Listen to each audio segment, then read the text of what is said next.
What's up, y'all? Azlon here, and I wanted to make this video to share some of the most helpful insights and principles that I've come across in my 30 years of life. This video is called 30 Things I've Learned at 30, and it's just that. It's some of these things that have benefited and improved the quality of my life, and I just wanted to put them together in this video so I could share them with more people.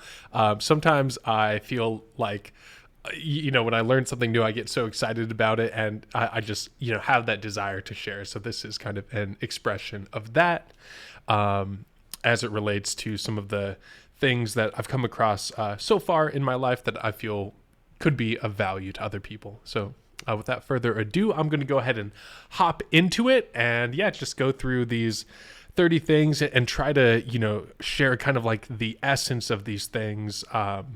In the hopes that it'll be helpful to others. So the first thing, I'm going to start with number one. Number one is we become what we think about. So this is an idea that I learned from Earl Nightingale. There's this audio called The Strangest Secret. And that's kind of like the core idea of it, is that we become what we think about. And there's a lot that can be said. Also, there's like a lot of deep concepts in this video. So if you listen through this and you want me to go deeper on any particular topic, just hit me up and let me know, and I'll make another video going deeper on that particular topic. And or find a way to share more about that. I'll also put together a list of resources that relate to everything that I'm talking about in this video, so that if there's something that you are interested in learning more about, then you'll have resources to go deeper on these topics. But this idea that we become what we think about, it's related to like the law of attraction, to manifestation, to all of these things. There's a book called As a Man Thinketh by James Allen, I believe. And like all of these are related topics. And so it's basically this idea that we have the ability to control our thoughts. Our thoughts basically inform our emotions and our actions turn into our habits turn into our circumstances.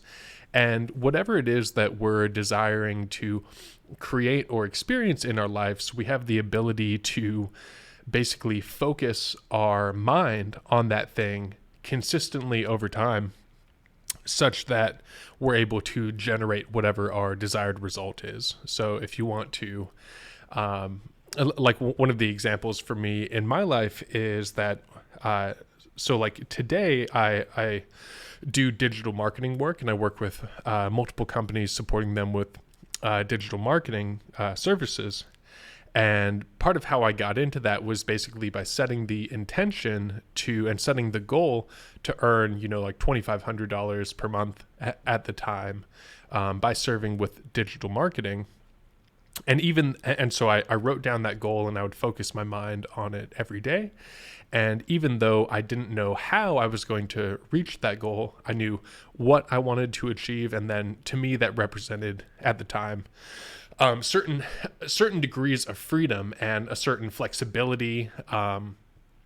There were particular reasons why I wanted to achieve that particular goal, and the kind of like the increased freedom and independence that it would give me were some emotions that I associated with that thing. So basically, by focusing my mind on that goal every day and then consistently doing work to figure out how to reach that goal, I gradually became aware of the path to get from where I was to that end goal. And that's basically a formula that we can use for pretty much anything that we want to manifest in our lives, anything that we truly desire to manifest. We have the ability to set a goal and then to focus on that goal such that we gradually become aware of how to manifest that goal over time. So that's the first thing. And it's like, that's huge. It kind of like takes us from, it connects us with our power in a certain way to be aware that we as humans have the ability to manifest pretty much anything that we honestly desire. So that's the first thing. We become what we think about. We can focus on what we want and why we want it, and we can basically gradually manifest that thing by continuing to take consistent action towards that goal. If you're already familiar with this kind of stuff, it's not a groundbreaking idea, but if you're not familiar with that kind of framework, it can be really empowering to realize, like, okay, pretty much anything that you want to do, you can do it, and you just need to stay focused on it. And then there's a lot of details around how basically you can go through this process where if you write down your goal clearly, then in the morning, first thing in the morning, you can read your goal back to yourself. Ideally, you do it aloud. So you're reading your goal back to yourself, and you're beginning to visualize it, and you're beginning to get associated with the emotions that you'll feel when you experience that desired outcome, that desired goal. And that gradually starts to get your subconscious mind involved with that goal. Our subconscious mind is so much more powerful than our conscious mind. And you do the same thing at night. You're focusing on your goal, you're reading it to yourself, you're visualizing it, you're feeling it. And if you do that day after day, and then you also take the practical steps forward that you can at that particular time, you'll make progress, and gradually, step by step, the way will become clear to you to get from where you are to where you want to go. Long story short, so that's really powerful. We become what we think about. And then the second thing that I wanted to share is this idea that love is everything. Because if we achieve what we desire to achieve, sometimes it can give us some sense of happiness. Other times it may be like an empty victory. Sometimes we can get what we want, but still not really feel good inside. Like, there's, cliche examples of all of these people making all kinds of money, but they're still deeply insecure. They still hate themselves. They're still depressed. Their emotional and felt quality of life is still terrible. So this is another thing that's just huge in my life, in this perspective that love is everything. Love is the most important. And what I mean by that is that there's this is probably the easiest way to say it, and a lot of this stuff I've learned from Tony Robbins, as well as Earl Nightingale, Bob Proctor, Marie Forleo, Greg Braden, Joe Dispenza, all of these different great teachers I've had the opportunity to learn from over the past several years. And this is where a lot of these insights have come from, as well as from my own lived experience. But one of the ways that Tony Robbins puts this is that even if you have $1 billion and your habitual emotions are frustrated, anxious, and pissed off, or something like that, then the quality of your life is frustrated, anxious, and pissed off.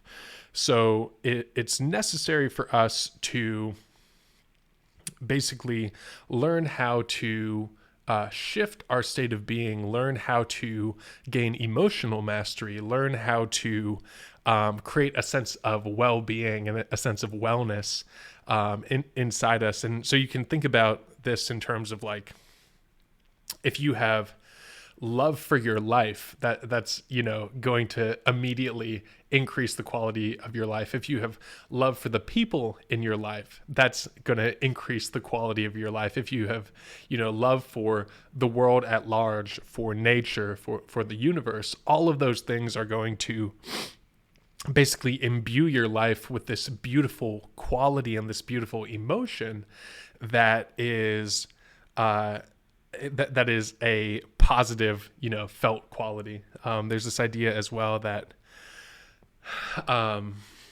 basically,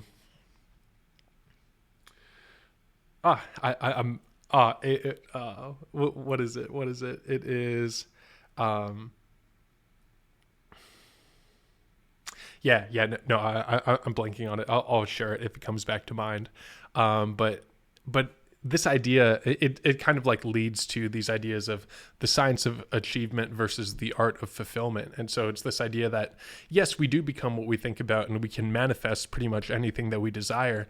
But if we're achieving without fulfillment, then that's failure. We can get what we want and still not be happy, and that's actually still a failure. So it's really, in terms of our emotional experience, our actual quality of life. But we, conversely, we also have the ability, to have both, and to basically learn kind of like the principles surrounding how to feel fulfilled, and how to feel good in our lives. And basically we have the ability to kind of maintain our internal state of being, and to have a connection with a sense of beauty and meaning and fulfillment, even if our external circumstances are not great. So, all right, I'm going to try to hone this in and focus this a little bit. Again, this is my first time trying to like go through all of this stuff. And these are basically like a bunch of like the core gems that help me the most in my life. And so I'm in the process right now of trying to like figure out how to share these things effectively. So number 3 is the science of achievement. Basically there are things that we can do to figure out how to manifest whatever we desire. But number 4 is the art of fulfillment, and it's learning the things that basically allow us to feel good. So this is the idea that I was thinking of a minute ago.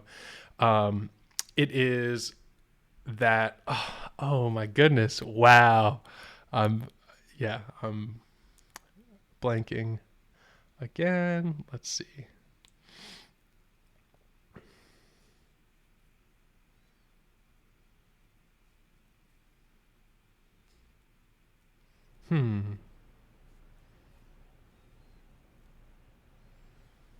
Yeah, let me see.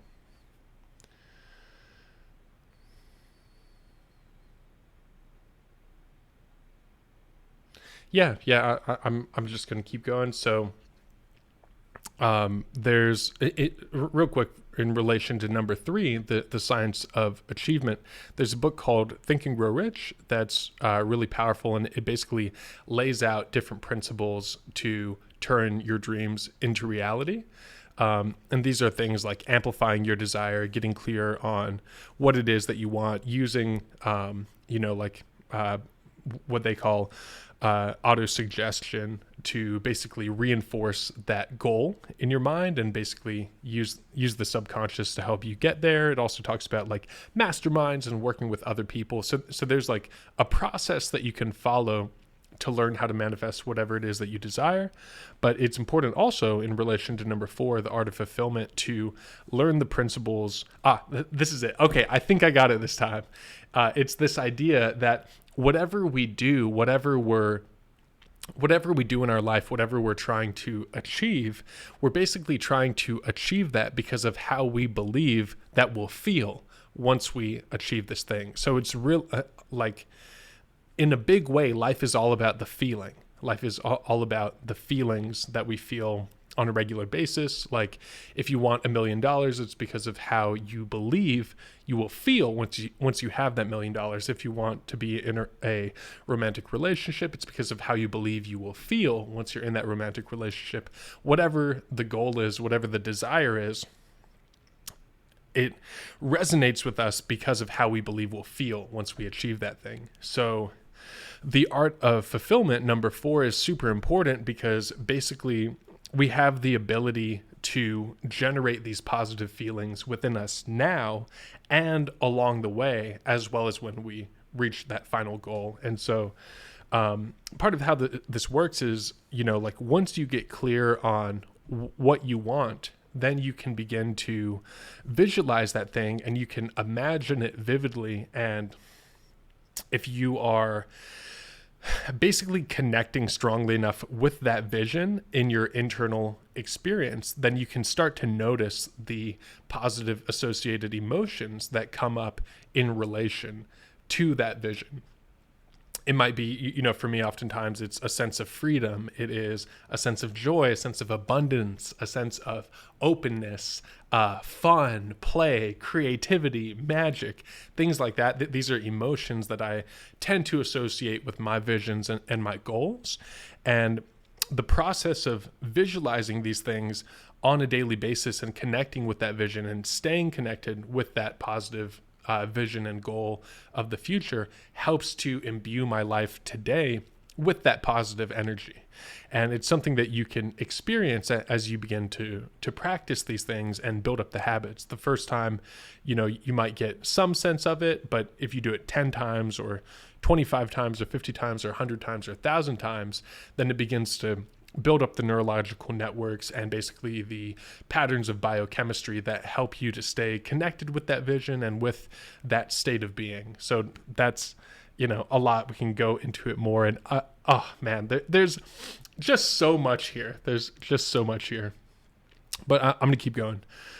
So what I wrote down here in my notes for number 4, the art of fulfillment, learning how to condition. And so there's that, future-oriented kind of like positive visualization, but there's also our ability to like let go of any kind of thought that is tugging at our mind and to just appreciate the present moment, to just be here and now, and to see the beauty that's here in this moment now, to let go of anything that's bothering us and to come back to the present moment and to see the magic and the beauty that's here now.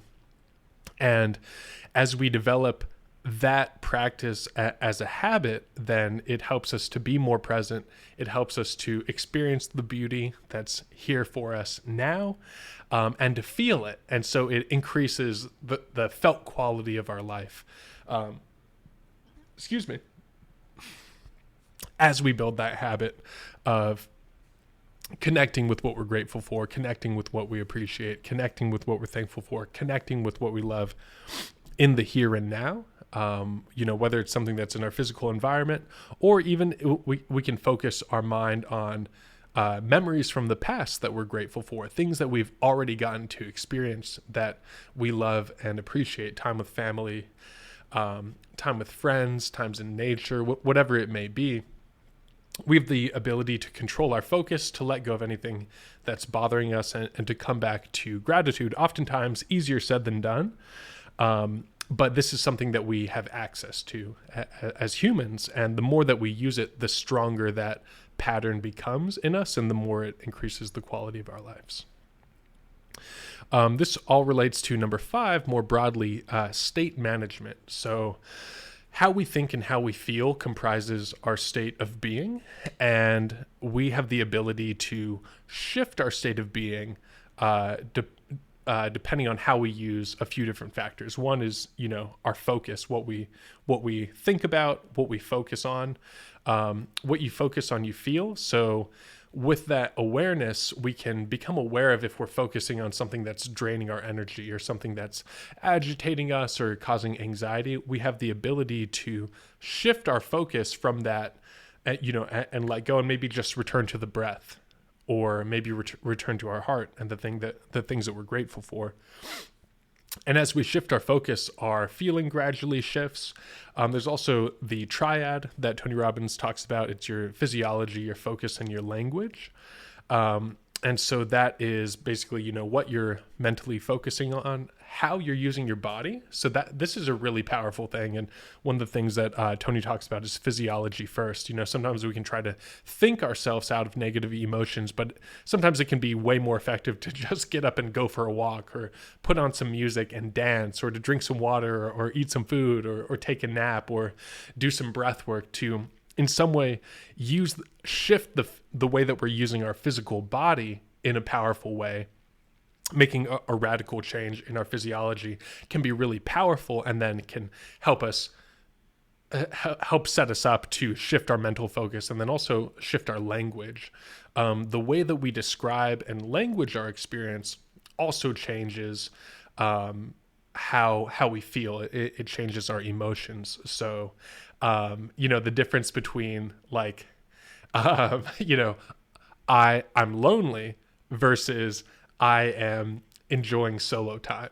It's like those are two different ways of using words, and they have different emotional qualities to them and different meanings associated with them. So the way that we use our language is very important in terms of how we talk to ourselves in our own mind, and also how we talk to other people in our world.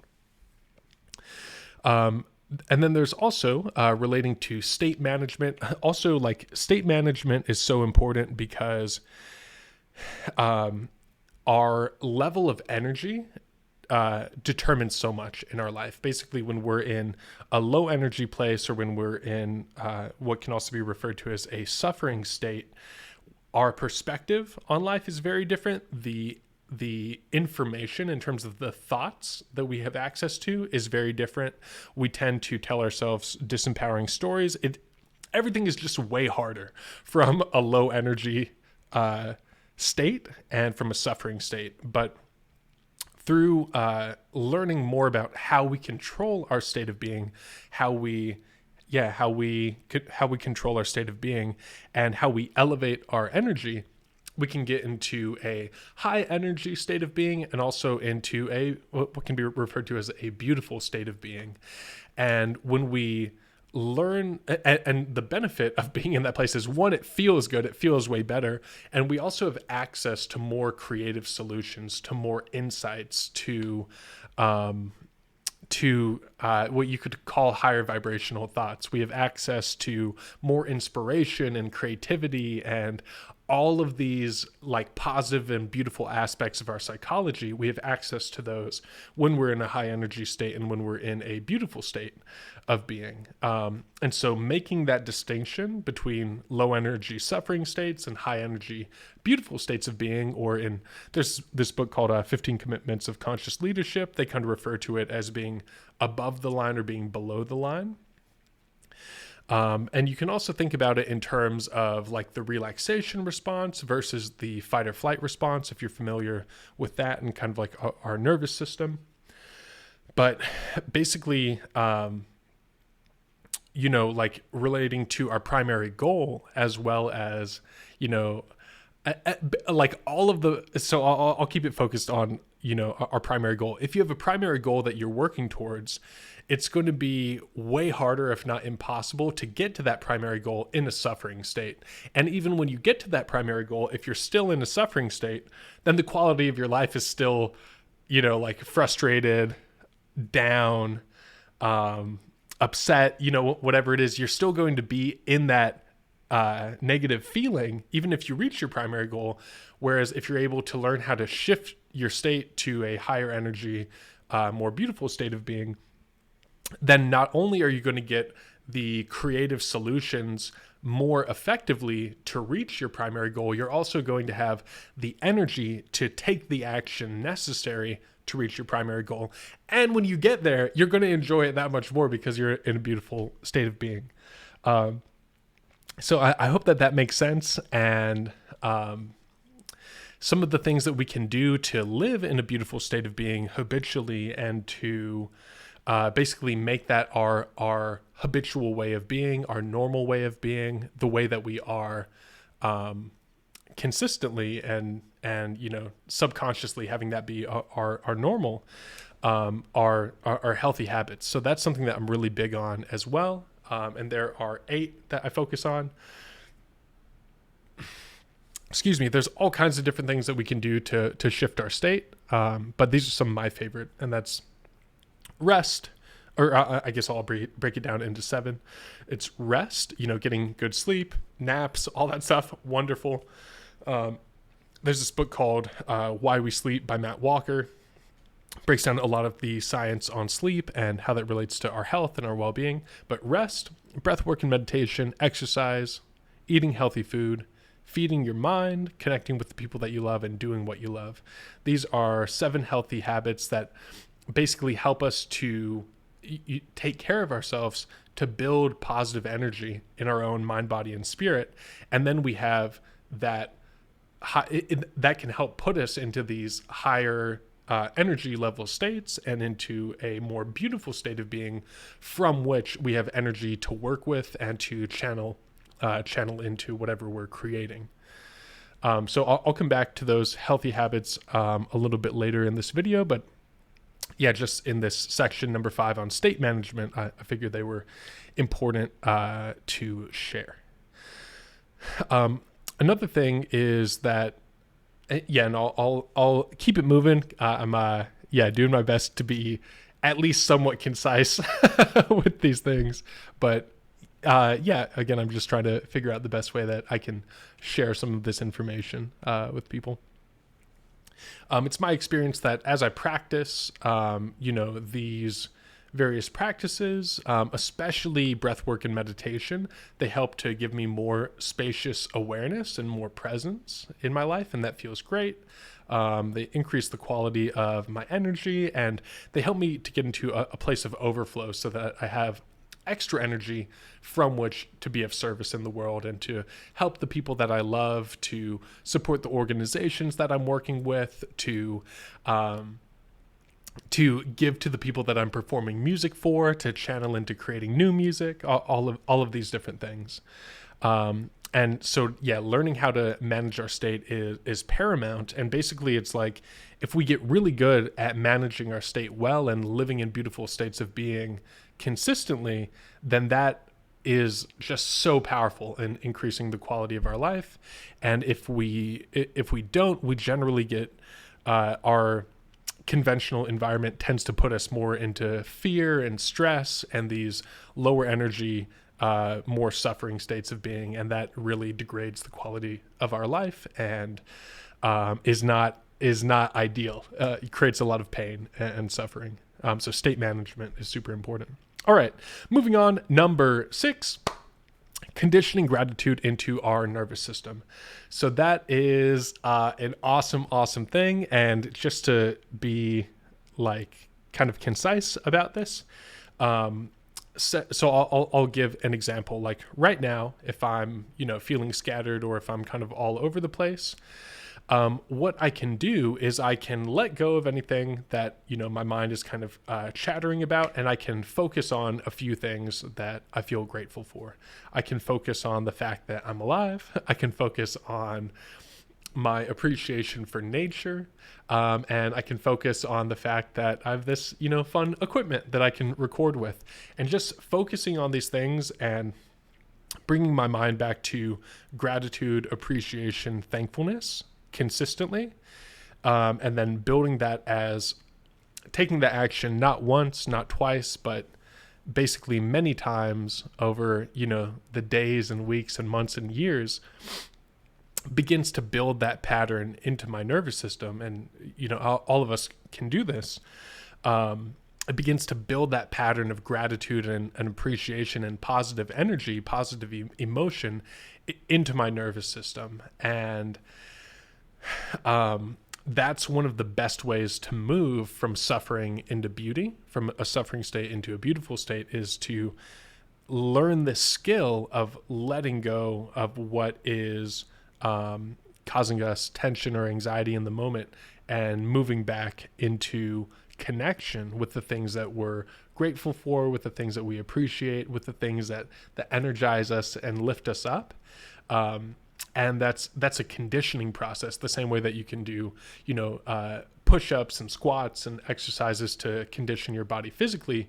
You can perform these mental exercises and these emotional exercises to condition your state of being into it's called emotional fitness, or what can be called emotional fitness, to where your nervous system is strong and resilient in terms of your psychological patterns, to where you naturally are focused on what you're grateful for, and subconsciously you're focused on what you're grateful for, what you appreciate, the more positive, beautiful things in your life, and your mind isn't habitually and subconsciously focusing on the stressful or the negative things in our life. So that's super helpful. And one of the techniques that we can use for this is what's called the quick coherence technique. I kind of described an aspect of it a moment ago, but I'll take just a moment to share this. And yeah, if you're watching this video, you can follow along. Basically, you can just like relax, let go of anything else that's going on in your world right now. You can put your hands on your heart and bring your focus to your heart. And you can relax. Obviously, don't do this if you're driving or whatever, but if you're in a safe and comfortable place where you can relax, you can do this. Let go of anything else going on in your world. You can put your hands on your heart. Bring your awareness to your heart. This is a little mindfulness exercise that helps us to connect with gratitude and these positive heart-based emotions. You can breathe into your heart at a slower pace than normal, so you can like breathe in at a 5 count, breathe out at a 5 count.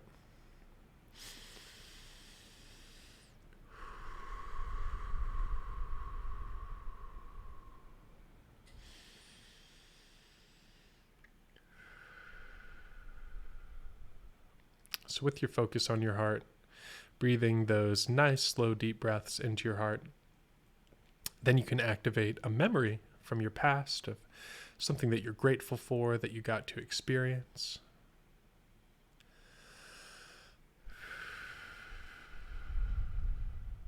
You can relax, breathe into your heart, focus on your heart,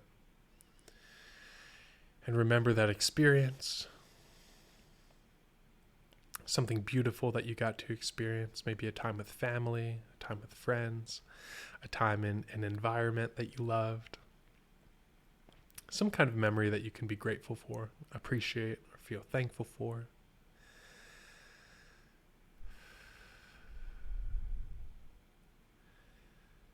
And as you connect with that memory, you can feel that feeling of gratitude in your body. You can amplify it. And you can also stack on other memories or other aspects of your life that you can feel grateful for. You can think about aspects of your current and present reality that you feel grateful for, things that are here and now that you feel grateful for.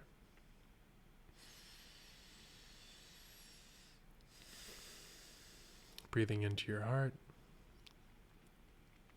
You can also think about things in the future that you will get to experience, maybe things coming up soon that you feel grateful that are on their way to you.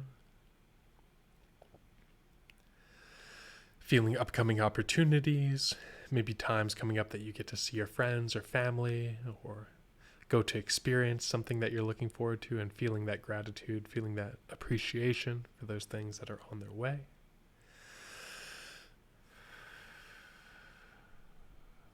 Breathing into your heart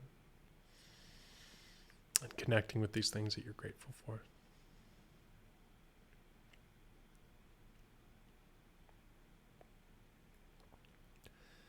And then whenever you're ready, you can gradually bring your awareness back to the present moment, back to the room that you're in, or the space that you're in, back to your body, back to the present moment. And this is just one example of these mindfulness techniques that we can use to condition gratitude and these positive heart-based emotions into our nervous system. And you can feel that this can shift our state of being. It helps to activate the relaxation response, and it puts us into a state where we have access to more creativity, to more spacious awareness, to more positive emotion. And then from that state of being, we can generally gain greater insights and not only, have the positive felt experience itself, which is, valuable in and of itself, but also in a more relaxed positive state of being, we tend to have greater access to our creative imagination and better problem solving capabilities, better ability to interact and collaborate with other humans in a healthier, more harmonious way, etc. And this is something that we can practice, not just once, but we can practice on a consistent basis and become familiar with this state of being such that we can bring this state of being into whatever we're doing in our lives, whether it's, connecting with our loved ones or connecting with people at whatever work we're doing in the world, bringing it into any of our creative projects, things like that. It's a very beautiful way of conditioning these positive energies into our bodies. All right. Continuing on, number 7 out of the 30 things that I've learned at 30 that I desire to share. Number 7 is this decision to live in a beautiful state every day, no matter what. And this is, obviously related to conditioning gratitude into our nervous system. But it's a little bit different. It's actually just making that conscious decision and deciding and committing and resolving to live in a beautiful state every day, no matter what, even when things don't go our way, even when we have a reason to suffer or to, focus on the pain. And also I want to say, caveat with all of these things, I'm big on processing our emotions, on grieving, on not, just pushing things down and bottling them up. That's not what I'm saying at all. I think we should process all of our emotions. And when we do effectively process our emotions, we're able to let them go and get them out of our bodies. And then from that place, it's easier to come back to our focus on what we appreciate, what we love, what we celebrate, all of those things. And this decision to live in a beautiful state every day, no matter what, is saying, basically like what's wrong is always available. So is what's right. At least this is my interpretation of it. And what I get to do is I get to focus on what's right. I get to focus on what I appreciate. I get to focus on the incredible magic and beauty that's here for me now, and live in a way to where I stay connected with that on a consistent basis, as opposed to allowing myself to give my energy away to all of the things that could be stressful, that could be negative, that I could worry about, that I could fret about. All of those things will always be available, but I get to shift my awareness and my focus to the things that I appreciate and act from that beautiful state of being, and create solutions from that beautiful state of being, and be of service from that beautiful state of being. Yeah, and that's just been a really powerful idea for me. It's like this dedication, like I am choosing to live in a beautiful state every day, no matter what. Because there will always be challenges and things that arise. But the more that we're able to kind of like loosen the grip that those things have on us and come back into this beautiful state of being, the more effectively we're able to operate in our world, and the better our lived, quality of life is. All right. I'm going to start moving a little bit more quickly, just to, try to be somewhat concise. I'm at about 37 minutes now, so, it is what it is. All right. Number 8 is this idea that every hardship holds the seed of an equal or greater benefit.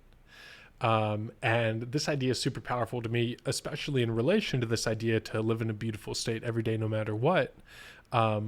Because, like we all know, things will always come up. There will always be challenges. There will always be incredibly stressful things that we experience.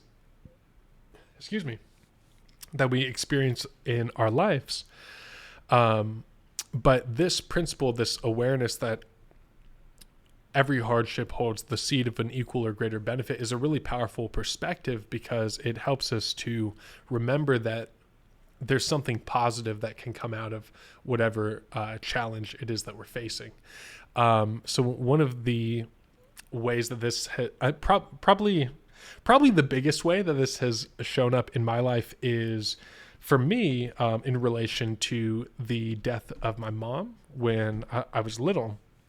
I was about 3 at the time. In my life, that is the probably the most painful thing that, I'd say probably the most painful thing that I've experienced in my life. I was a little baby. I feel like when you're a little baby, your mom is like everything to you. You come out of your mom is nursing you, nurturing you. It's like your mom is basically like your whole world. And so when I was 3, my mom transitioned to the other side, and that I don't even have full conscious memory of that whole time, but I've little bits and pieces of thing and little bits and pieces of things, in terms of my memories. But long story short, this perspective of every hardship holds the seed of an equal or greater benefit has been really valuable for me in my perspective on that aspect of my life, in a number of different ways. And basically, long story short, over time, I've had experiences that help me to associate empowering meanings with that. So I guess I'll share specific examples as opposed to keeping it general. I once had this experience where, long story short, I was in this kind of how do I say? I had this experience where my experience was that my mom came to me when I was probably like 21, 22. Like her spirit, her essence, her consciousness came to me, and I could feel this, very positive energy associated with her. And her communication to me, what she said to me was, love yourself even more. And my interpretation of that was that I need to love myself as much or more as my mom loves me. It's like moms freaking love their kids, and like I need to love myself that much or even more. And so it's something that's hard to put into words and also to, share in a format like this effectively. But that was an experience that I had in my own life that I don't think that I would have been able to, I wouldn't have been able to have that experience in the same way. And that was a very positive, healing, empowering experience for me that added a lot of good and positive energy to my life. And I don't think that I would have been able to have that experience had my mom, been alive. And then also more recently, I was able to attend Date with Destiny with Tony Robbins. He does this event, and you can join virtually. And as part of that event, I basically came to the awareness that, or the perspective, I guess you could say, that from my perspective, my mom and I entered into a type of soul contract, and basically her dying when I was young has set me up to be that much more interested in spirituality, in health and wellness, and positive transformation, all of these things that I would not have the same like interest and passion in if she were alive.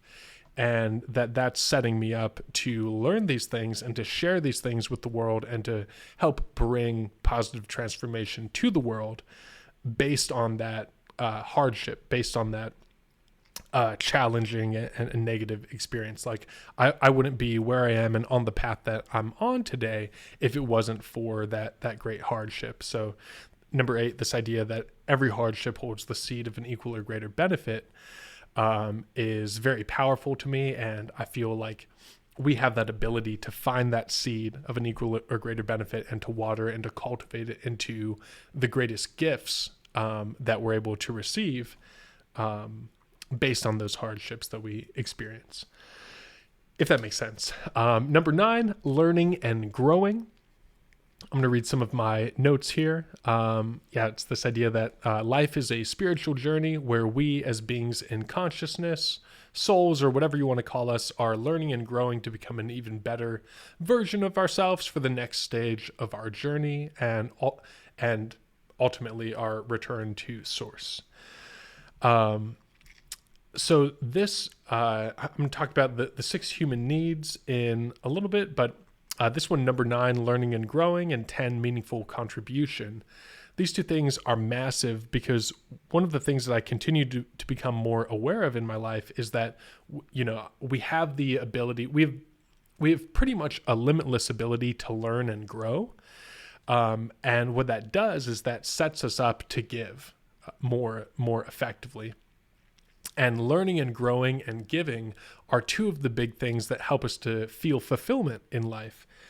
Because not only are we becoming more, are we becoming better versions of ourselves by learning and growing, but there's something about us as humans that it feels really good to help other people in a genuine and effective way.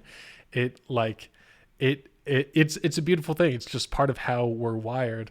Like a really silly example that's coming to mind is if I have,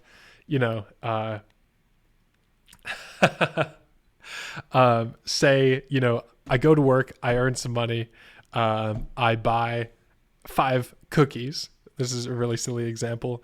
It will feel better to me, to eat, one or two of those cookies and to give the other ones away to other people so that other people can enjoy and benefit from those cookies than if I try to eat all 5 of those cookies myself. Like, there's something about us where sharing and giving and including and connecting, like, that amplifies the quality of our life so much. And so, yeah, this idea of learning and growing is really powerful. And kind of the way that I would put it in a practical sense is, like, whatever you're interested in, whatever energizes you, whatever lights you up, spend time learning and growing in that area. Spend time watering that interest, and cultivating that and growing it, because what it does is that it sets you up to then be of service to others through what you've developed. And that is a really powerful and beautiful thing. It,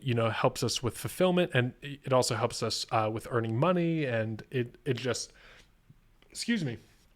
kind of orients us in our lives in kind of like a virtuous cycle to where we can continue learning and growing, contributing in a meaningful way to the lives of others. Excuse me. Wow. Sorry, I drank a smoothie earlier and now I'm drinking some coffee. Maybe not the best combo. But yeah, learning and growing and giving. And yeah, like, man, when we can lift each other up, it's a beautiful thing. And in order to lift up another person's, like, we have to be lifted in some way ourselves. It's hard to help lift somebody else up if you haven't already built that strength, so to speak. But yeah, those two things, number 9, learning and growing, number 10, meaningful contribution, all really beautiful things. And then number 11 is this idea of the 6 human needs. So this is another thing that I've learned from Tony Robbins. And yeah, just briefly, the 6 human needs are certainty, variety, significance, love and connection, growth, and meaningful contribution. And this is just a helpful framework for becoming aware of how we're operating in our lives. Like, we all need all of these things, and we all find different ways to meet these needs. And we can do conscious work on ourselves to basically shift how we're meeting these various needs. So one of the things I've noticed in relation to this is that a lot of people are operating from a place of, like, prioritizing like certainty and significance as their top 2 needs, and that this ends up leading to more suffering. Where basically, like, if you are always trying to, certainty is like trying to make sure that, like, food, clothes, shelter are okay, that you can survive, that you cannot be in too much pain, that kind of stuff. Significance is, wanting to be someone that, has some kind of degree of status or importance in the lives of others. And again, these are, like, both important things. Like, we need to have certainty and we need to have significance. But it seems to me that people tend to subconsciously value prioritize these needs too highly. And people can do whatever they want, but it seems that prioritizing our needs in that way is less effective and creates less fulfillment and well-being, then if we can maybe prioritize love as our top need, or prioritize contribution as one of our top needs, and those are the two that really resonate with me most. It's like if I can stay in tune with love, if I can act from a place of love, if I can focus on showing love to other people, if I can focus on loving myself more effectively, if I can focus on my love, of nature and of the universe and of the Great Spirit and so on and so forth, and if I can focus on meaningful contribution, then that focus and that prioritization tends to be very energizing to me. And it also helps to, and it still sets me up to cover my needs for certainty and significance and variety and growth and all of these things. But it is, it tends to be like that seems to be working well for me on my end. And so just like learning more about the 6 human needs, I think is something that is helpful and is valuable, and deciding how we want to prioritize these human needs, I think it is valuable. There's also this other element that all suffering comes from focus on the self. So if we're focused on like, how can I make sure that I'm taken care of? How can I make sure that I'm significant? Then it's a lot of ego. It's a lot of focus on the self, and that tends to create more suffering in our lives. Whereas if we're focused on how can I be in tune with love? How can I come from a place of love? How can I contribute to the lives of others? It brings our focus beyond ourselves out into how we can be of service in the world, and how we can contribute to something larger than ourselves. And that tends to take us out of our ego and put us into this place where we're in more of a beautiful state, and we're more in a state of connection as opposed to this state of kind of like self-focused separation. So I hope that makes sense. The 6 human needs are something that I'm still learning about, but yeah, just something that I wanted to share a little bit around, because focusing on, love, growth, and meaningful contribution seem to be like a really powerful orientation that we can take in our lives. Number 12 is true wealth, and number 13 is how to earn money. So I wanted to make this distinction because this has been something that I continue to come across as I'm studying how to earn money, financial literacy, financial abundance, all of these things. And some of the things that have come up for me. So again, this is 30 things that I've learned at 30. These are numbers 12 and 13. And number 12 is true wealth. So it's just remembering that, like, in our society that tends to be so obsessed with money, that true wealth is that felt sense of well-being, is that positive emotion, is that good energy, is that state of consciousness where we are in a state of abundance. And you can have a lot of money but still be in scarcity, or you can have no money and be in abundance, or you can have a lot of money and be in emotional abundance as well. But it seems that it's much less common for people to be in this like state of true wealth and appreciation and beautiful relationships and in this really beautiful quality of life. It seems like that's much more rare than just people who have a lot of money. And so that distinction, I feel, is very, very powerful. And then there's also the element of true wealth that is health. I love this quote that's basically a healthy person has 1,000 wishes, a sick person has only one. And so it's, this idea of continuing to focus on our health and, keep health as a top priority, because that's how we get to experience this life and this world, is by taking really good care of ourselves and being in a state of health.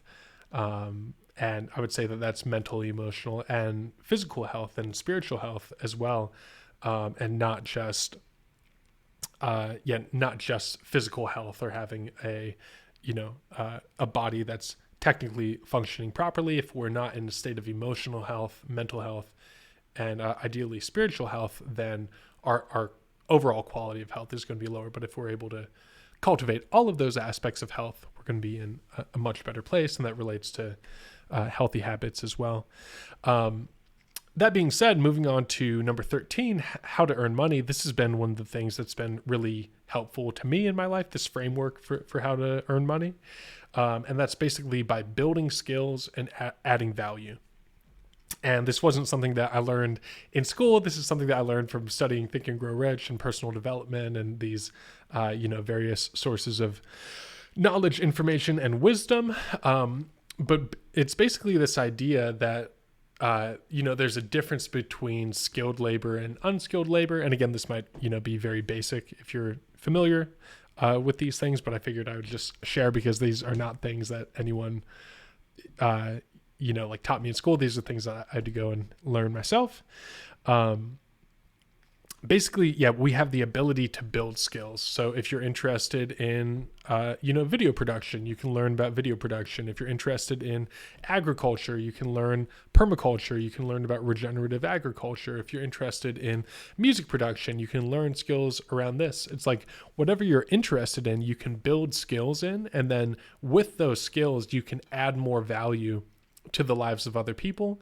And when you add more value to the lives of other people, you can more effectively earn money. Whereas if you don't have those skills, it's a lot harder to add value and you tend to earn less money.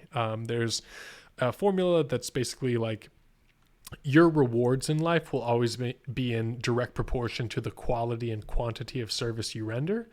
And that quality and quantity of service that you can render is based on your skill set.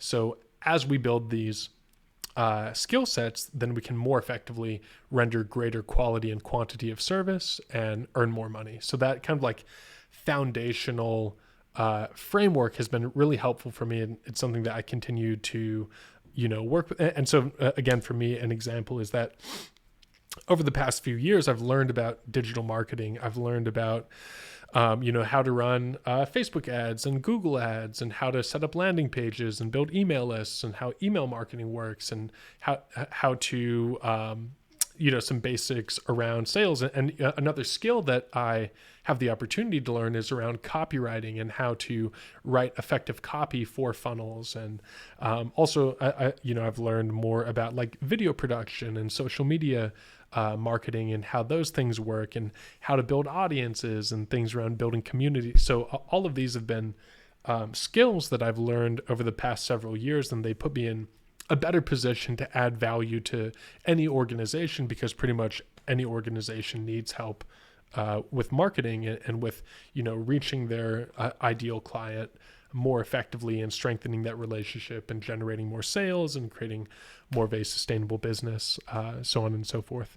So, that framework has been really helpful to me. I also have a few notes around just more generally gaining financial literacy, saving and investing, this idea of paying yourself first. So whatever money you earn, taking 10% and putting it aside to basically save and invest and build wealth over time. And this is where learning and growing is also super important. There are these ideas that I love that learners are earners, and also readers are leaders. So it's like, as we learn and grow, then again, we can more effectively serve others and we can more effectively add value, and that puts us in a better position to earn money. Also, the more that you gain powerful skills, the more value you can add in less time, so you can earn more money in less time. And that, helps on the path to like time and money freedom, if that's something that you're interested in. There are also ideas that, I've encountered, and this is all stuff that I'm obviously still learning about and still, working on mastering, but I just figured I would kind of share some of the things that I've encountered based on where I am now. Another aspect is this idea of income producing assets. So that's something that I'm wanting to learn more about, basically how you can, earn and save money and then buy other assets like real estate or businesses or things like that, that will then generate income for you. And you as the owner of those assets, you're essentially generating passive income. And something that I still have a lot more to learn about, but just figured I would mention it here. A few resources relating to all of this are these books by Tony Robbins. One's called Money Master the Game, and another is called Unshakable. Another one is called The Path. There's a new book called The Holy Grail of Investing. There's also a book called Ramit Sethi called I Will Teach You to Be Rich. And Tony Robbins has a program called Wealth Mastery as well. That was very, very powerful. He also has a program called Business Mastery that's very powerful as well, and relating to earning money and creating wealth, etc. Also, just that this idea as well that it's not just about money, but it's about consciousness, and that as we learn and grow and become more, then we have the ability to earn more. And then also that there are varying levels of financial freedom. So there is like financial independence is where basically your day-to-day bills are able to be paid for by the interest that you earn based on the assets that you've invested. So an example of this that I learned from Wealth Mastery is that you can pretty reasonably generate a 5% interest income based on your invested assets, especially once they're past a certain point. And so an example is that if you're able to basically, build these skills, add value and earn money, and then save and invest over time, you can accumulate $2 million, for example, in invested assets. And you can get there not only through earning, but also through compound interest over time. And then when you have those $2 million in invested assets, you can generate $100,000 per year in income based on those $2 million that are invested based on that 5% annual interest rate. So those were just some helpful round numbers that helped me kind of wrap my mind around okay, as I'm working on my path towards financial freedom, these are some kind of ideas that I can keep in mind. Based on that same math, you could have $1 million of assets invested and generate $50,000 per year, for instance. So just kind of some helpful ballpark figures that I learned about recently. All right. And what else? Yeah. So I think that covers 13 pretty decently. And again, feel free to hit me up and let me know if there are any aspects of any of these things that you would like to learn more about. And I'm happy to share whatever I can to help. Number 14 is self-care and healthy habits. And this, is coming back to this idea of state management and of cultivating energy so that we can channel that energy into what we're creating.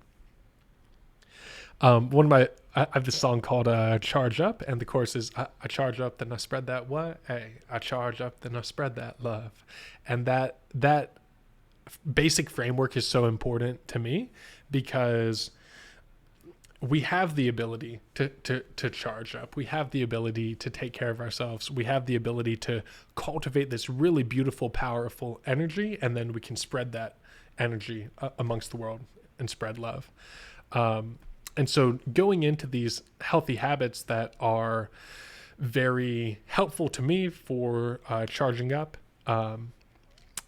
we can go to number 15. So again, number 14 is self-care and healthy habits and charging up so that we can more effectively spread love and create beautiful things in the world and beautiful experiences for ourselves and the people that we love. Number 15 is the first healthy habit, and it is rest.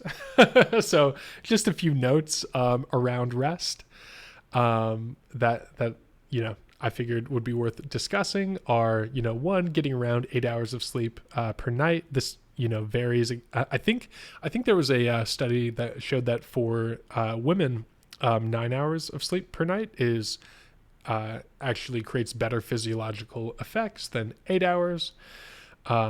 And so just getting enough sleep every night, obviously is a good thing and is beautiful, and is also, unfortunately, not super common. Like a lot of people are not sleeping that well. And so some of the things that we can do to improve the quality of our sleep, is one, like putting away devices an hour or two before we go to bed so that we're not, getting the blue light and looking at these screens and being overly stimulated. Another thing that we can do, are some of these other things like breath work and meditation and exercise, just so that we are learning how to activate the parasympathetic nervous system, the relaxation response, and so that we can effectively, power down and go into that state where we're regenerating. Also, things like, eating healthy whole foods and, limiting caffeine intake after around like noon or so, if that's something that we're sensitive to. All of these things can help. Okay. Also, I feel like I'm becoming a bit long-winded, so I'm going to move through these things a little bit more quickly, and I can always come back and double down on things soon. So yeah, getting good rest is great. Also, going to sleep at the same time every night is another tip that I've learned to increase the quality of our sleep. And yeah, rest is just paramount. Apparently it is, now being considered the first pillar of health, not like, the second or third pillar of health. Rest is super important. And it's also like undervalued in our society. I feel like our society is much more about like go, do all the things, hustle, grind, all of that kind of stuff. But less people are talking about like how valuable and beautiful and precious really good sleep and really good rest is, and how that puts us in a better state to be more effective and more compassionate and more kind and more loving and bring more positive energy and good energy into our lives. All right. Number 16, breath work and meditation. I'm huge on this. I created something called the Warm Sun Meditation that's everywhere: Spotify, YouTube, Apple Music, iTunes, Tidal. It's everywhere. And yeah, it's a guided breath work and meditation practice. Yeah, it's great. And oh man, there's so much that I could say about breath work and meditation. I will say, check out Wim Hof. Check out Dr. Joe Dispenza. There's a book called The Secret of the Golden Flower. It's a classic Chinese meditation manual that has, wisdom around meditation. There's a book called Stress Less, Accomplish More by Emily Fletcher.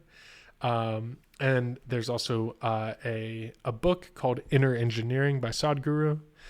There are so many great resources for meditation, and it's totally worth learning how to meditate and learning how to use our breath effectively to increase the quality of our life, to manage our state, so on and so forth. So man, yeah, breath work and meditation is so powerful and so beautiful. And for me, it's one of the most powerful things that helps me to shift my state and to connect with my center. And it's so good. It's so good. It also opens the doorway between your conscious mind and your subconscious mind so that you can get more useful information based on what information you're seeking, basically. Excuse me. Okay. Oh man, so many things. This is a marathon. Also, this is the first time that I am attempting to put all of this information like on video. What I might do moving forward is make a short video on each one of these things and then edit them all together. I'm not sure. I'll figure it out. But breath work and meditation, so powerful.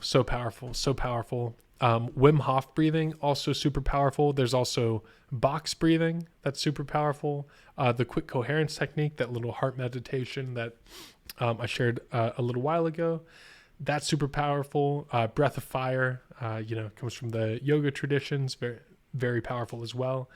And also deep breathing in meditation. Like one of the things I've noticed over time is that as you like consciously breathe and bring the breath into your body, that shifts your state over time, especially if you're like sitting down or laying down or, sitting cross-legged, and you're like intentionally and consciously bringing this breath into your body and feeling into your body and bringing the breath into your body. That shifts your state in a really powerful way over time, and feels really good and helps to put you more into a meditative state. And then once you're in a meditative state, then it can be much easier to contemplate and reflect and gain clarity around things in your life that you may want to gain clarity around.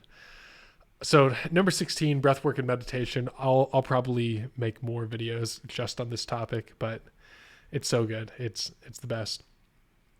Number 17 is exercise. Obviously, physical exercise is very important. And one of the things that I've learned about exercise from Tony Robbins is that fear is physical. And so when you're exercising on a regular basis, you're basically programming strength into your body. And then whenever you encounter something in your life that you may be afraid of or have hesitation around, you have more energy conditioned into your body to push through whatever it is that might be bringing up that fear or that uncertainty. So exercise is amazing.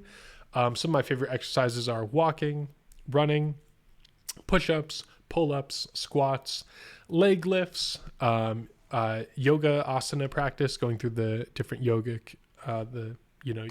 postures, with the caveat that yoga more broadly is about like cosmic union and about, it's kind of like spiritual development that we're kind of out of touch with in the West.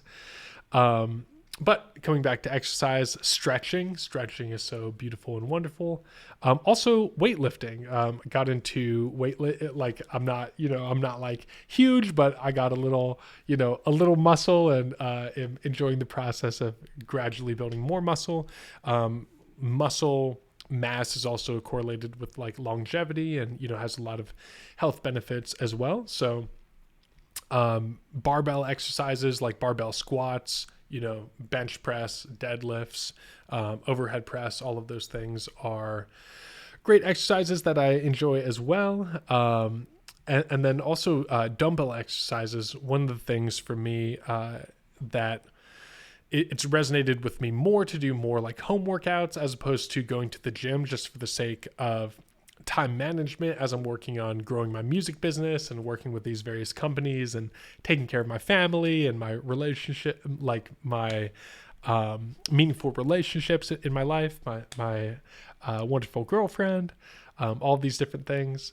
I feel like I have a lot going on in my life, so it's hard for me to get to the gym, but I was able to get these Nuobel adjustable dumbbells, and they are pretty heavy. And basically, there's benefits to lifting heavy weight. So that allowed me to still lift heavy weight, or weights that are relatively heavy for me, at least, from here in my home. And that's been great. Also, kettlebells are great. Doing kettlebell swings, kettlebell squats, things like that have been really great. Love those exercises too. And then also, in relation to exercise, exercising with an awesome community is another really beautiful thing about exercise that I've learned relatively recently. Here in Austin, there's this group called the Empowered Brotherhood, and they are awesome. They're great. Garen Jones, Preston Smiles, as well as I believe Stefan Stefanos. I haven't met him yet, but Garen and Preston are awesome, and they lead just this really beautiful community that gets together for workouts on a weekly basis, and then they do high-level coaching and powerful spiritual work and things like that as well.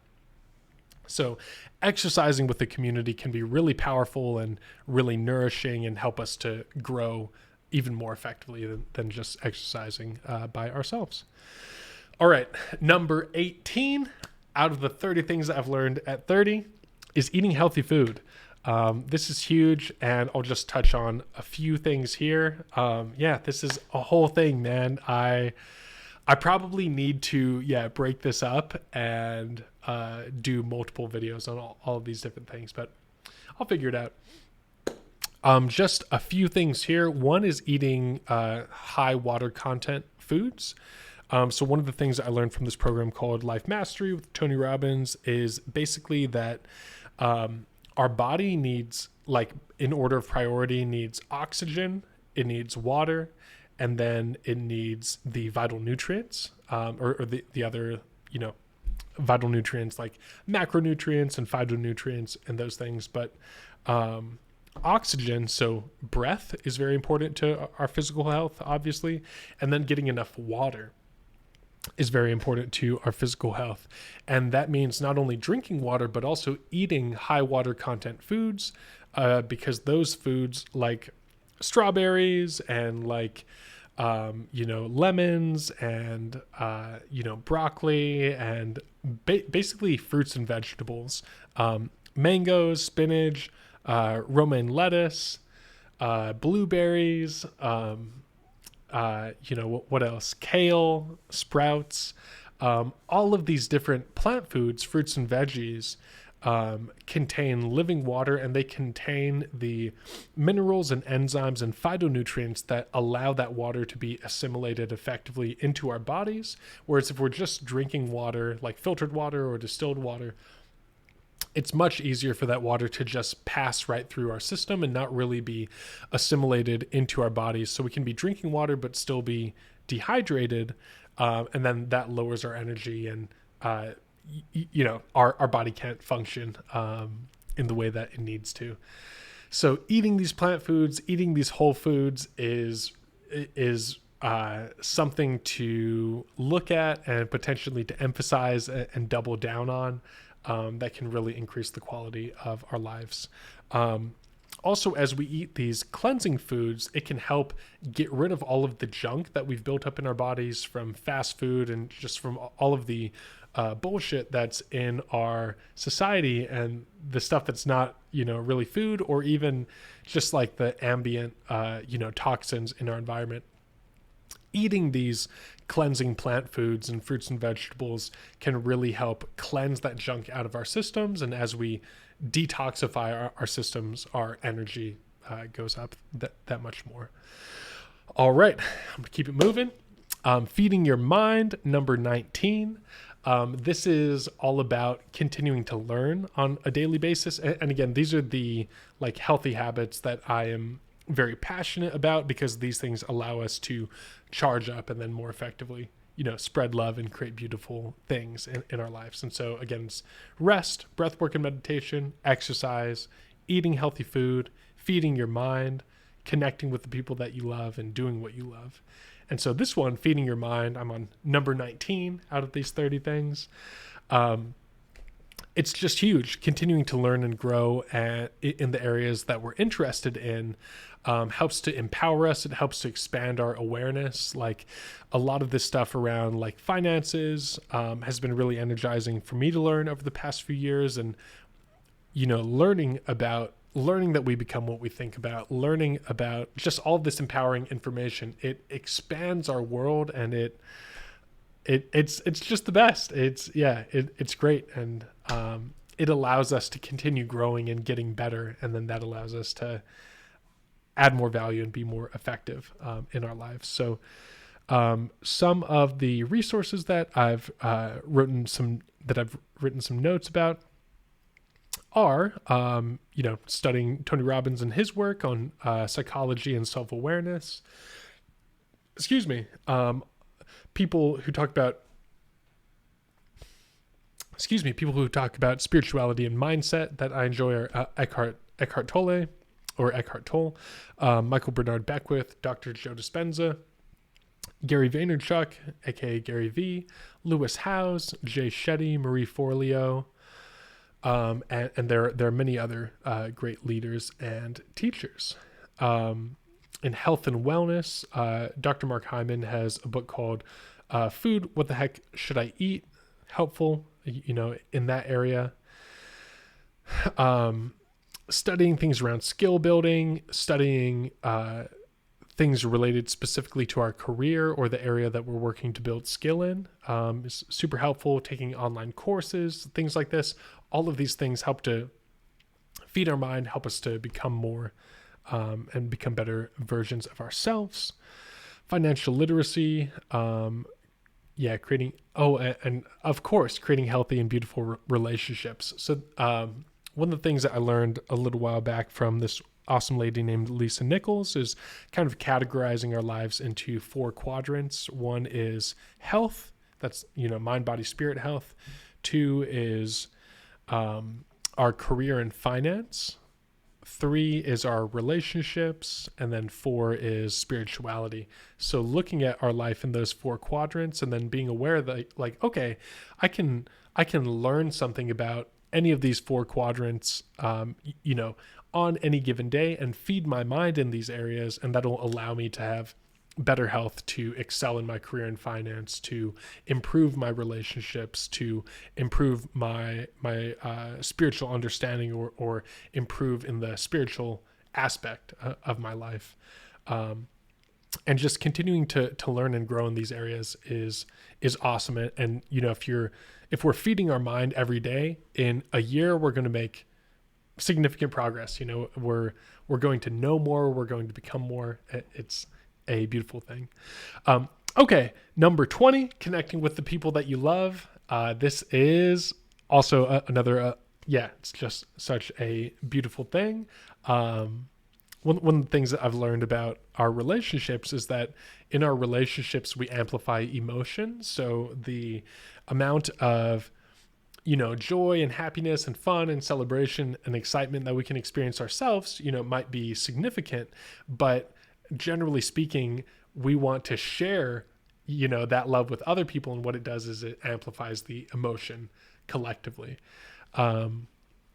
So creating time to connect with the people that we love every day is just such a beautiful thing that increases the quality of our life as well.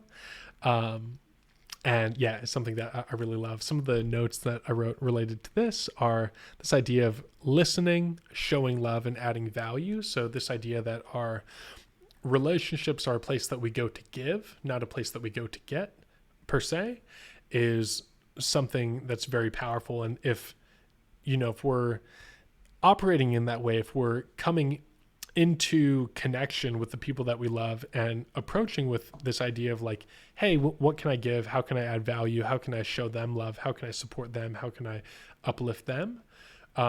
From that place of overflow, because we've been taking care of ourselves, then that's going to improve the quality of all of our relationships. And then we have the capacity or the opportunity to receive at the level that we give.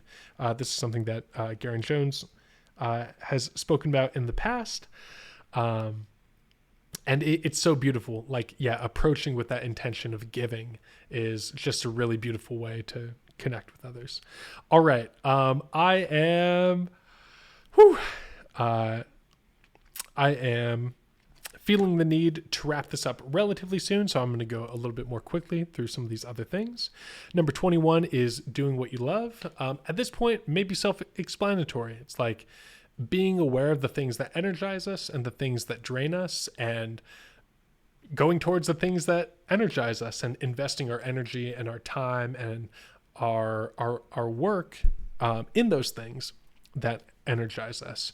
And just intentionally and consciously doing that on a daily basis, or as often as possible, can really improve the quality of our lives as well. Whereas if we don't, think about it, if we don't make those conscious decisions, then we can tend to fall into habitual patterns where we're giving our energy away to the things that don't really inspire us, don't really lift us up, the things that drain us, as opposed to the things that energize us. So, again, those healthy habits: rest, breath work, meditation, exercise, eating healthy food, connecting with the people that we love, doing what we love, and feeding our minds. Those are things that I find that I can do on a daily basis that help to put me into a beautiful state of being, so that I can enjoy my life more and be of greater service in the world. All right. Number 22 out of the 30 things I've learned at 30 is who you spend time with is who you become. And so it's basically just this awareness and this idea of being intentional and thoughtful about who we're surrounding ourselves with, especially on a consistent basis, because we ultimately become very similar to the people that we spend the most time with. So, looking at who we're spending time with and deciding like, hey, is this really in alignment with my heart? Is this really in alignment with my values? Do I honestly feel like I am putting myself on my highest path by surrounding myself, with the people that I am currently? Or should I go and seek out people that are going to be in greater alignment with my highest path? It's that kind of perspective, and just intentionally spending time with people that are in alignment with who we truly desire to be. Number 23 is becoming aware of your calling and answering the call. So it's my experience that through meditation and journaling and self-reflection and, going through personal development workshops and all of these things, that I have gradually become aware of like where I feel called to go in life. And I think that this is something that can come to all of us in different ways. We all have, when we create time and space to create quiet and to listen, to our hearts, to our intuition, to the small, still inner voice within, that voice is calling us in a particular direction. And it might not be something like huge and crazy, but it's my sense that we're all here for a reason, for a purpose, and for many purposes and many reasons, but we have certain affinities and proclivities and inclinations and ways that we naturally want to show up in the world based on our nature and based on our essence. And so creating the stillness and the quiet to listen to that, and even creating conversations, with trustworthy individuals and people that have that awareness and that intuition to be able to reflect on what our path is and how we can move forward in a positive way, and how we can begin moving forward on our path. And for me, that like the way that I language my mission is that my mission is to leverage music, art, and celebration to help create a sustainable, thriving world. That's a very simple way of putting it. And that's like a disposition or an orientation that I've gradually become aware of through meditation, self-reflection, journaling, different personal development workshops and retreats and events, all of these things that have helped me to get clear on what's really true to me and how I can be of service to the world in some way, and enjoy the process as well. So becoming aware of your calling and answering the call, I feel like, is another really important aspect of what I've learned so far. All right.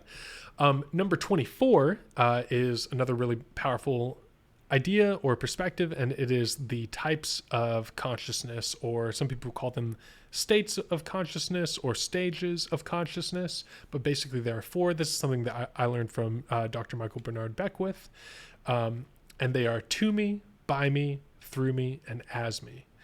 And so the first one is also referred to as victim consciousness, like I'm experiencing the world as happening to me.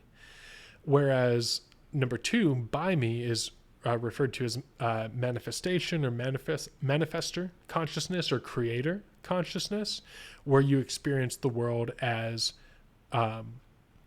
something that you are creating, as something that is happening, that is happening by you, or in my case, by me. Whereas number three is more of like channel consciousness, and that's when we can kind of be aware of how the universal energy or nature or God or whatever word you want to use, how this larger consciousness wants to flow through us.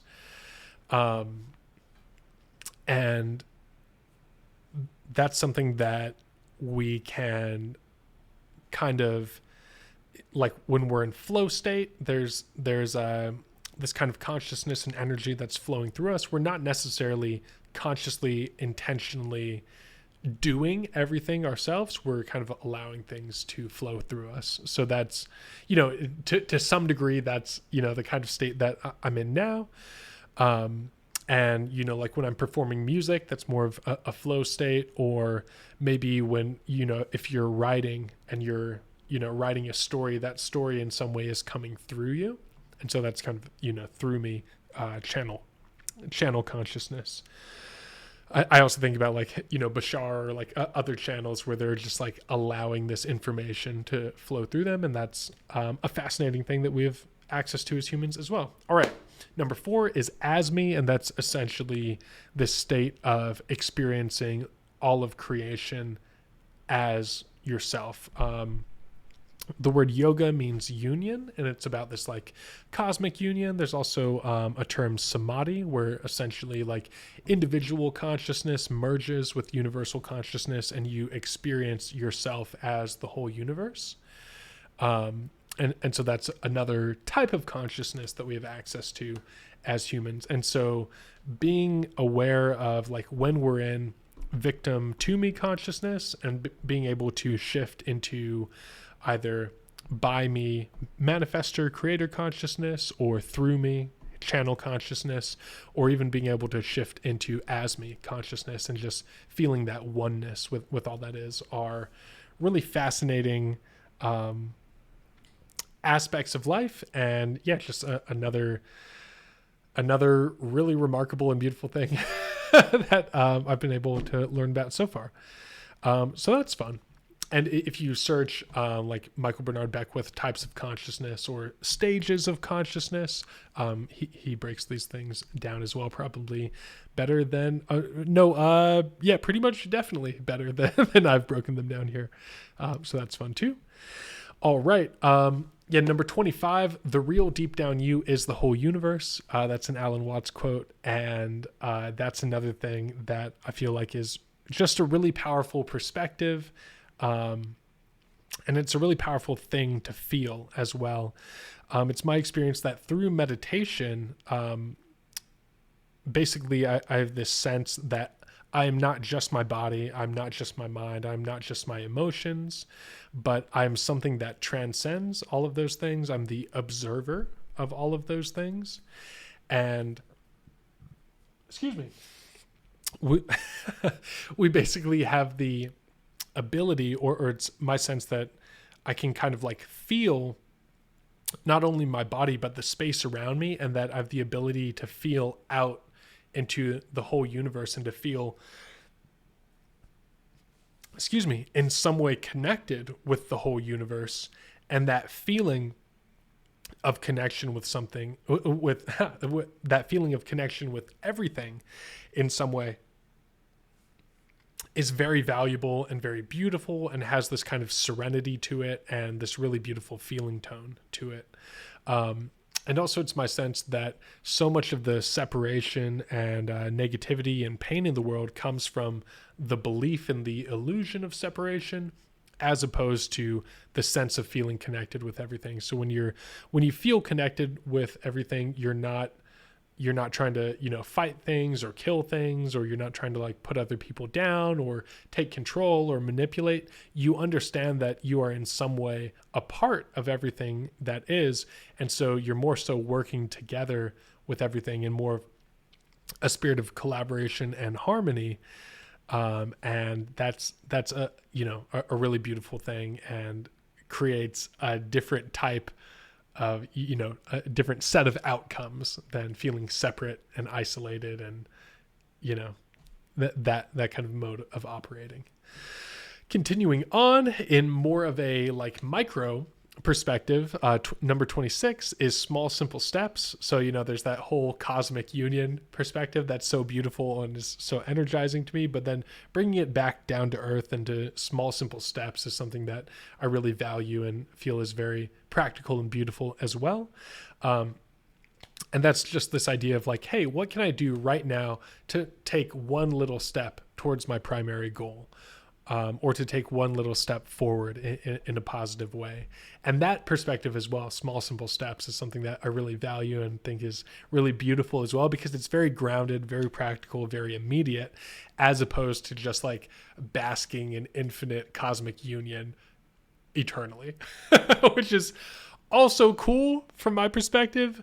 And you can bring that spacious sense of cosmic union into the particular action that you're taking as well, in kind of in some way, or maybe in a paradoxical way. But yeah, it's great.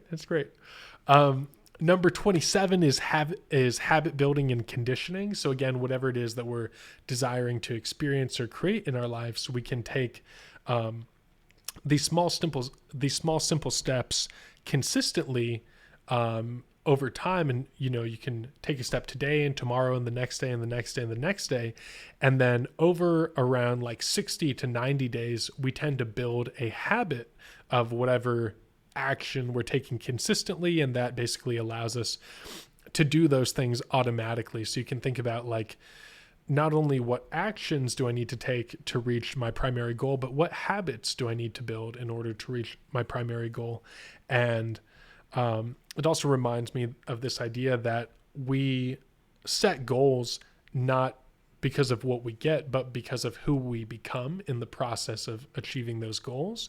And a big part of that are the habits that we build that will allow us to achieve those goals. So, I have certain goals around my music business, for instance. And so it's necessary for me in the way that I want to do that, to build these habits of producing music effectively, of licensing my music to music licensing organizations, of playing live shows in person. These are all actions that I can take, or like there are specific actions that relate to all of these things that I can take consistently to build habits around, to where that's just what I do. I just produce music, I license it, I play shows, I do live streams, I share my music on streaming platforms, I sell merchandise. All of these are habits that I get to build in alignment with my primary music business goals, for instance. So building these habits and conditioning these habits is really powerful. And we can do that not only in terms of what we want to achieve, but also how we want to be, again, in conditioning gratitude and positive heart-based emotions and beautiful energies into our bodies. We can condition those things too, and build habits around those things too, so that we have both the, that fulfillment as well as the achievement. All right. We're almost there. Number 28 is growing community. This has felt like a marathon, and oh man, yeah, so many things. All right. Number 28, growing community, super powerful. Basically, community is amazing. It's, I love people. It's great to be around people, to have these meaningful connections, and whatever we want to create in our lives, we want to connect ourselves with community that are in resonance with what we're creating. So that's the, basic idea there. And not only will it allow us to more effectively achieve, but it'll fill our lives with these meaningful relationships and these meaningful experiences and magical moments that happen in community. And will also likely open us up to new possibilities and new experiences and things that we couldn't have even imagined, these happy surprises and these beautiful things. So growing community, is something that I am continuing to work on, and that's something that I'm still learning, but I, basically have, am aware of the value of community, and, figured I would mention it here as well.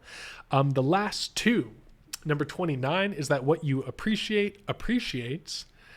And so what that means is that not only do what we focus on we feel, but also where we put our focus is where we put our energy, and what we put our energy into grows. And if you're focusing on something and appreciating it and loving it, that thing is going to grow and expand. So if you're focusing on your community and appreciating your community and loving your community is going to grow and expand. And same for your health, same for your career and your finances, same for your relationships, and same for your spirituality, your awareness of the spiritual dimension of life. What you appreciate appreciates. And I feel like that's a really important, thing that I've learned at this point as well. All right. And number 30 is, it is all a gift. It's all a gift. It's this perspective that this life is a gift, that this life is happening for us, not to us.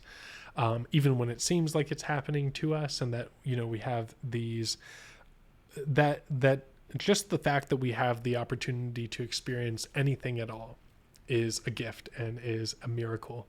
And that perspective of like being able to see the miracle, being able to see the gift, being able to see the blessing in our lives and in all of the beautiful aspects of our lives that we get to experience. And even in the hardships, even in the challenges, even in the pain and sorrow, being able to see some sense of beauty or connect with some aspect of beauty in those things is really beautiful. And yeah, just this sense that it's all a gift, being able to look at our lives and remember that this is a gift for me that I get to experience. And this is a beautiful, magical thing. There's this idea in, some spiritual stories that the one became many so that it could experience itself, and so that it could learn and grow. Like the universal one could not experience itself without becoming two, and without becoming a multiplicity of entities. It's kind of a hard idea to describe, but it kind of leads to this idea that like we're here to enjoy life, to appreciate life, to dance and play and celebrate and experience the beauty of the magic of this incarnation. And so it's that perspective that I think is really valuable and really beautiful and really precious. It's all a gift. So these are 30 things that I've learned at 30. This is my first attempt of trying to, put these things together. And there are many, many other things that I could have included, and I'll likely update this and edit this over time as I continue to learn and grow. But I just figured I would put these things into this recording so that they may be of value in some way to others. And again, to recap, these 30 things that I've learned at 30 are: we become what we think about. 2, love is everything. 3, the science of achievement is important. 4, the art of fulfillment is even more important, or very, very important as well. 5 is state management, learning how to manage my state of being and live in a beautiful state. 6 is creating gratitude and conditioning gratitude into my body and into my nervous system and into my habitual way of being. 7 is the decision to live in a beautiful state every day, no matter what. 8 is that every hardship holds the seed of an equal or greater benefit. 9 is this focus on learning and growing and becoming a better version of ourselves. One other quote I wanted to share here is this idea that's every day work harder on yourself than you do on anything else in your life, and you will become a better version of yourself and be the quality of your life will improve, and you'll be able to be of greater service in the world. So 9 is learning and growing. 10 is meaningful contribution. 6 is the 6 human need, 11 is the 6 human needs: certainty, variety, significance, loving connection, growth, and meaningful contribution. Number 12 is true wealth, which is, the sense of well-being, peace of mind, love, joy, meaningful relationships, profound connection with the magic of the universe. 13 is how to earn money and the things related to that, building skills and adding value. saving it and investing and gaining financial freedom. 14 is self-care and healthy habits so that we can more effectively spread love in the world. 15 is rest. 16 is breath work and meditation. 17 is exercise. 18 is eating healthy food. 19 is feeding your mind. 20 is connecting with the people that you love. And 21 is doing what you love. Number 22 is this idea that who you spend time with is who you become. Number 23 is becoming aware of your calling and answering the call. Number 24 are the types or stages of consciousness. Excuse me. Or states of consciousness. They're referred to in multiple ways. Number 20, and that's to me, by me, through me, and as me. And number 25 is the real deep down you is the whole universe. Number 26 are these small, simple steps and taking small practical actions towards our primary goals and regrounding into the particular and into the moment. Number 27 is habit building and conditioning. Number 28 is growing beautiful community. Number 29 is this idea that what you appreciates. And number 30 is that it is all a gift. Totus. So I hope that this was in some way helpful to you or valuable to you, that these ideas resonate with you. Feel free to hit me up if there are things that you want me to clarify or talk more about or go more deeply into. I'm going to put together a list of resources that relates to all of these things so that you can go deeper if you want to. And yeah, I hope that you got value out of this. I hope that this triggered some inspiration, some ideas, maybe some insights for you. And I'm going to work on my end to continue learning and growing and becoming the best version of myself so that I can share more music on the way, more shows on the way, all kinds of good stuff on the way. Grateful to be here. Thank you for listening. Send in love your way. And until next time, peace and love. Adios.